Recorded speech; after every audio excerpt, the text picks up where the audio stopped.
ನಮಸ್ಕಾರ ಸ್ನೇಹಿತರೆ. ಭಾರತ ಮತ್ತೆ ಅಫ್ಘಾನಿಸ್ತಾನ ನಡುವೆ ನಡೆದ ಮೂರನೇ ಟಿ20 ಪಂದ್ಯದಲ್ಲಿ ಟೀಂ ಇಂಡಿಯಾ ಎರಡನೇ ಸೂಪರ್ ಓವರ್ ನಲ್ಲಿ ರೋಚಕ ರೀತಿಯಲ್ಲಿ ಭರ್ಜರಿಯಾಗಿ ಗೆದ್ದು ಬೀಗಿದೆ. ಗೆದ್ದ ಬಳಿಕ ಮ್ಯಾನ್ ಆಫ್ ದಿ ಮ್ಯಾಚ್ ಪ್ರಶಸ್ತಿ ಸ್ವೀಕರಿಸಿ ಮಾತನಾಡಿರುವ ನಾಯಕ ರೋಹಿತ್ ಶರ್ಮಾ ಅವರು ತನಗೆ ಸಿಕ್ಕ ಮ್ಯಾನ್ ಆಫ್ ದಿ ಮ್ಯಾಚ್ ಪ್ರಶಸ್ತಿಯನ್ನು ರಿಂಕು ಸಿಂಗ್ ಅವರಿಗೆ ನೀಡುವ ಮೂಲಕ ತುಂಬಾ ಭಾವುಕರಾಗಿ ಕಂಡು ಬಂದಿದ್ದಾರೆ. ಹೌದು ಸ್ನೇಹಿತರೆ, ಅದಕ್ಕೂ ಮುನ್ನ ನೀವು ಕೂಡ ರಿಂಕು ಸಿಂಗ್ ಮತ್ತೆ ರೋಹಿತ್ ಶರ್ಮಾ ಅವರ ಅಭಿಮಾನಿಯಾಗಿದ್ದರೆ ಈ ವಿಡಿಯೋಗೆ ಒಂದು ಲೈಕ್ ಮಾಡಿ. ಮತ್ತೆ ನಿಮ್ಮ ಪ್ರಕಾರ ಬರುವಂತಹ ಟಿ20 ವಿಶ್ವಕಪ್ ನಲ್ಲಿ ರೋಹಿತ್ ಶರ್ಮಾ ಮತ್ತೆ ಹಾರ್ದಿಕ್ ಪಾಂಡ್ಯ ಅವರಲ್ಲಿ ಯಾರನ್ನು ಭಾರತೀಯ ತಂಡದ ನಾಯಕನಾಗಿ ಮಾಡಬೇಕು ಎಂದು ನಮಗೆ ತಪ್ಪದೇ ಕಮೆಂಟ್ ಮೂಲಕ ತಿಳಿಸಿ. ಸ್ನೇಹಿತರೆ, ನಿಮ್ಗೆಲ್ಲ ಗೊತ್ತಿರುವ ಹಾಗೆ ಭಾರತ ತಂಡ ಎರಡನೇ ಸೂಪರ್ ಓವರ್ ನಲ್ಲಿ ರೋಚಕ ರೀತಿಯಲ್ಲಿ ಭರ್ಜರಿಯಾಗಿ ಗೆದ್ದು ಬಿಗಿದೆ. ಗೆದ್ದ ಬಳಿಕ ಮ್ಯಾನ್ ಆಫ್ ದಿ ಮ್ಯಾಚ್ ಪ್ರಶಸ್ತಿ ಸ್ವೀಕರಿಸಿ ಮಾತನಾಡಿರುವ ನಾಯಕ ರೋಹಿತ್ ಶರ್ಮಾ ಅವರು ಈ ಸರಣಿಯಿಂದ ಭಾರತ ತಂಡ ಸಾಕಷ್ಟು ಕಲಿತುಕೊಂಡಿದೆ. ನಮಗೆ ಈ ಸರಣಿಯಿಂದ ರಿಂಕು ಸಿಂಗ್, ಶಿವಮ್ ಡುಬೆ ರಂತಹ ಒಳ್ಳೆ ಆಟಗಾರರು ಸಿಕ್ಕಿದ್ದಾರೆ. ಮತ್ತೆ ಕೊನೆಯ ಟಿ20 ಪಂದ್ಯದಲ್ಲಿ ನಮ್ಮ ಯುವ ಆಟಗಾರರು ತಮ್ಮ ಇಮೋಷನ್ ಅನ್ನು ಕಂಟ್ರೋಲ್ ಮಾಡಿಕೊಂಡು ಭಾರತ ತಂಡಕ್ಕೆ ಗೆಲುವನ್ನು ದೊರಕಿಸಿಕೊಟ್ಟಿದ್ದಾರೆ.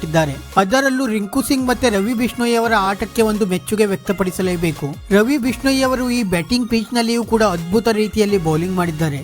ಆದರೆ ನನ್ನ ಪ್ರಕಾರ ಭಾರತದ ಈ ಗೆಲುವಿಗೆ ರಿಂಕು ಸಿಂಗ್ ಅವರೇ ಪ್ರಮುಖ ಕಾರಣರಾಗಿದ್ದಾರೆ. ಏಕೆಂದರೆ ರಿಂಕು ಸಿಂಗ್ ಅವರು ಕೊನೆಯ ಓವರ್ನ ಕೊನೆಯ 3 ಬಾಲ್ ನಲ್ಲಿ ಸಿಕ್ಸರ್ ಬಾರಿಸದೇ ಇದ್ದರೆ ಭಾರತಕ್ಕೆ ಗೆಲುವು ಪಡೆಯಲು ತುಂಬಾ ಕಷ್ಟಕರವಾಗುತ್ತಿತ್ತು. ಆದರೆ ರಿಂಕು ಸಿಂಗ್ ಅವರು ಅದ್ಭುತ ರೀತಿಯಲ್ಲಿ ಬ್ಯಾಟಿಂಗ್ ನಡೆಸಿ ಭಾರತದ ಗೆಲುವಿನಲ್ಲಿ ಪ್ರಮುಖ ಪಾತ್ರವನ್ನು ವಹಿಸಿದ್ದಾರೆ. ಭಾರತ ತಂಡ 22 ರನ್ಗಳಿಗೆ 4 ವಿಕೆಟ್ ಗಳನ್ನು ಕಳೆದುಕೊಂಡಾಗ ಬ್ಯಾಟಿಂಗ್ ಮಾಡುವುದು ಅಷ್ಟೊಂದು ಸುಲಭವಾಗಿರಲಿಲ್ಲ.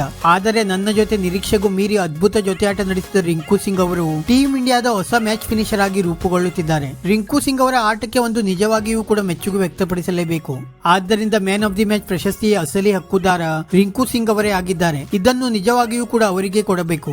ಮತ್ತೆ ಇದರ ಜೊತೆಗೆ ವಿರಾಟ್ ಕೊಹ್ಲಿ ಮಾಡಿದಂತ ಅದ್ಭುತ ಫೀಲ್ಡಿಂಗ್ ಕೂಡ ಮರೆಯುವ ಹಾಗಿಲ್ಲ. ವಿರಾಟ್ ಕೊಹ್ಲಿ ಅವರು ಆ ಸಿಕ್ಸರ್ ಸೇವ್ ಮಾಡದೇ ಇದ್ದರೆ ಭಾರತ ತಂಡಕ್ಕೆ ಗೆಲ್ಲುವುದು ತುಂಬಾ ಕಷ್ಟವಾಗುತ್ತಿತ್ತು. ಈ ಗೆಲುವಿನ ಹಿಂದೆ ಪ್ರತಿಯೊಬ್ಬ ಆಟಗಾರರ ಎಫರ್ಟ್ಸ್ ಕೂಡ ಇದೆ. ಟಿ20 ವಿಶ್ವಕಪ್ ನ ಮೊದಲು ನಮಗೆ ಇದು ಒಂದು ಒಳ್ಳೆಯ ಸರಣಿಯಾಗಿದ್ದು ನಾವು ಬರುವಂತಹ ಟಿ20 ವಿಶ್ವಕಪ್ ಅನ್ನು ಗೆದ್ದು ಬಿಗಲು ಶಕ್ತಿ ಮೀರಿ ಪ್ರಯತ್ನ ನಡೆಸಲಿದ್ದೇವೆ ಎಂದು ರೋಹಿತ್ ಶರ್ಮಾ ಅವರು ತುಂಬಾ ಭಾವುಕರಾಗಿ ನುಡಿದಿದ್ದಾರೆ. ಸ್ನೇಹಿತರೆ, ರೋಹಿತ್ ಶರ್ಮಾ ಅವರ ಈ ಹೇಳಿಕೆಗೆ ನಿಮ್ಮ ಅಭಿಪ್ರಾಯವನ್ನು ನಮಗೆ ತಪ್ಪದೇ ಕಮೆಂಟ್ ಮೂಲಕ ತಿಳಿಸಿ. ವಿಡಿಯೋ ಇಷ್ಟ ಆಗಿದ್ದರೆ ಲೈಕ್ ಮಾಡಿ ಮತ್ತೆ ಚಾನೆಲ್ ಅನ್ನು ಸಬ್ಸ್ಕ್ರೈಬ್ ಮಾಡಲು ಮರೆಯಬೇಡಿ.